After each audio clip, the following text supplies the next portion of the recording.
process, sir. Thank you. A 5-minute call on behalf of the Green Party, Jan Logie. Thank you, Mr Speaker. I rise to take a short call on behalf of the Green Party on the Education Update Amendment Bill and to register again our opposition to this bill.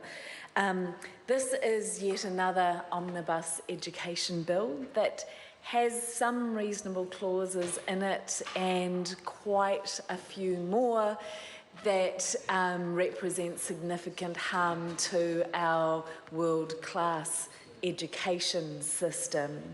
And I have to acknowledge up front that I'm not the Greens education spokesperson, and this is not a usual area for me to be speaking on. And so I'm aware of our particular concerns around the online learning and the way that the government has been representing it as us getting up to date on digital learning, and yet then when you understand some of the content of the bill, realise that actually it has nothing to do with digital literacy at all and is apparently just opening up and creating a new market for education, and that for us is a real concern, particularly the provisions, as has been mentioned by others, that this will enable full-time online learning for children from the age of 5, when actually connection to other people and learning how to interact in the world, learning how to ask questions and clarify information from other people and how to do that in a way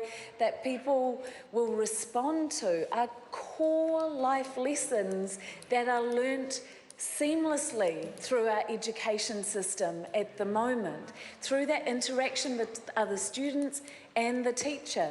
And this potentially removes that from their educational journey and puts the primary relationship with those students to be with a screen.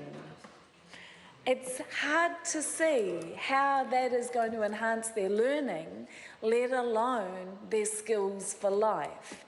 And I really don't think the goal of opening up a new market in education really is one that overrides the welfare and the educational integrity of the system for our children. It really does not for us. And I was paying particular attention to the previous speech by New Zealand First Tracy Martin and some of the others' concerns that she raised of reading the regulatory impact statement about the potential removal of staff and principals from boards of trustees in situation of amalgamations and the boards of trustees selling off services. Again, it does seem to be about the money and not the kids and not the strengthening of our education system. That also the noting that in here will enable private schools to be able to be getting more money from the taxpayer, when we've had this diverse educational system for quite a long time. And I remember one of the first things that this government did was, when it came to power, was taking money away from adult education and opening that up into the same equivalent amount of money to go into private schools.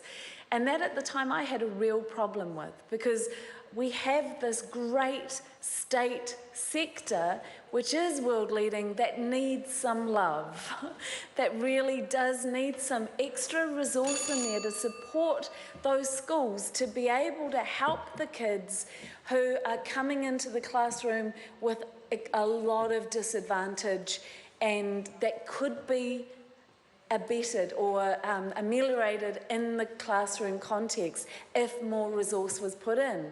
And this seems to be, again, removing that money and that opportunity for us to get around those kids and support their learning and putting that resource instead into the private sector, which doesn't sit with our values, and I don't think sits with the values of most New Zealanders who care deeply about all of our kids having a good education and all the opportunities in life.